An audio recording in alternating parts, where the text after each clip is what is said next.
Hello students, today we will discuss class 10th math section formula of the chapter coordinate geometry. Coordinate geometry chapter में आपके exercise 7.2 में section formula दिया हुआ है, वो हम लोग डिस्कस करने वाले हैं। चलिए शुरू करते हैं। सेक्शन फॉर्मूला है क्या चीज और ये कैसे हम लोग यूज करेंगे। सबसे पहले देखिए, आपके पास कहीं पे भी दो पॉइंट दिए हो सकते हैं, ए एंड बी। ए के कोई कोऑर्डिनेट्स हो सकते हैं x1 कोमा y1 और बी के भी कुछ कोऑर्डिनेट्स हो सकते हैं x2 and y2।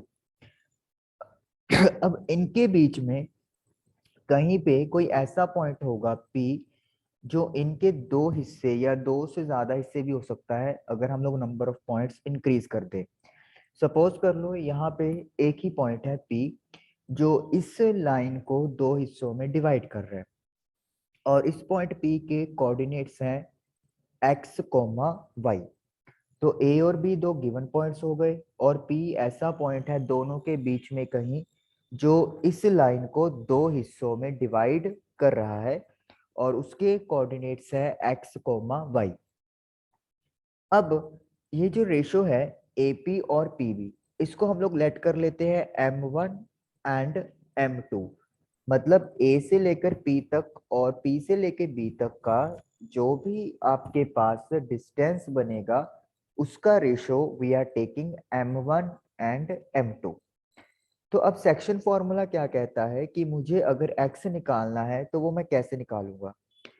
x equal to, आपने क्या करना है, पहली रेशो उठानी है m1 और उसका मल्टीप्लाई करना है आपने x के दूसरे नंबर से यानी कि x2 से, यानी कि 1 की मल्टीप्लाई 2 से प्लस फिर 2 की मल्टीप्लाई आप लोग करोगे 1 से, यानी कि 2 जो है वो 1 से मल्टीप्लाई होगा और 1 2 से मल्टीप्लाई होएगा।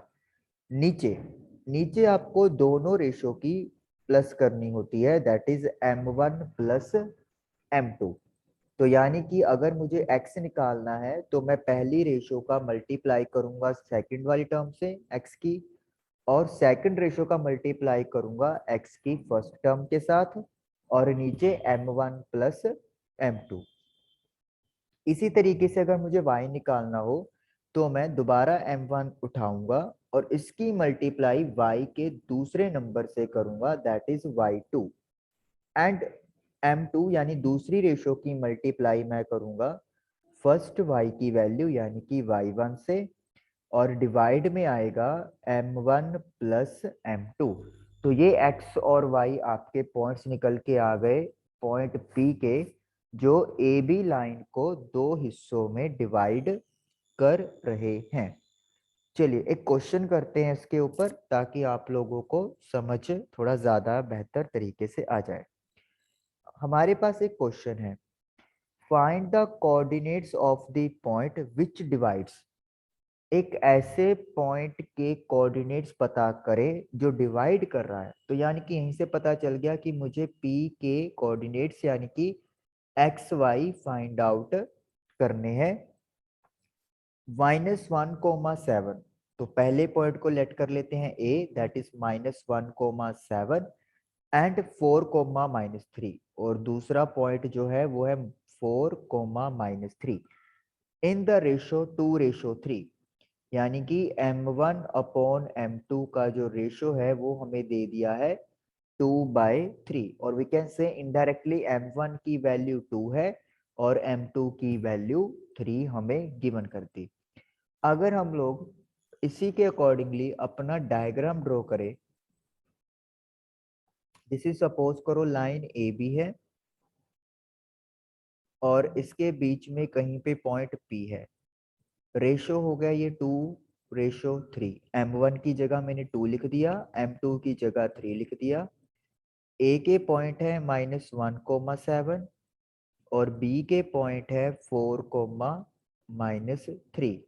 और P के पॉइंट मुझे नहीं पता, दैट इज x, y, ये हमें पता करने हैं।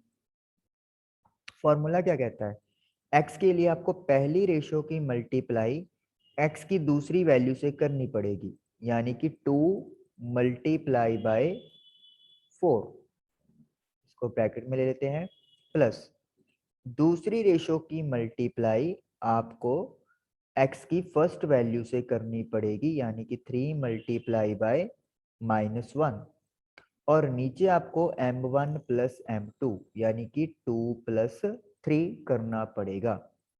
तो 2 into 4 8, 3 into -1 -3 upon 5, so this is 5 upon 5 that is equal to 1। तो x की वैल्यू आ गई आपके पास 1।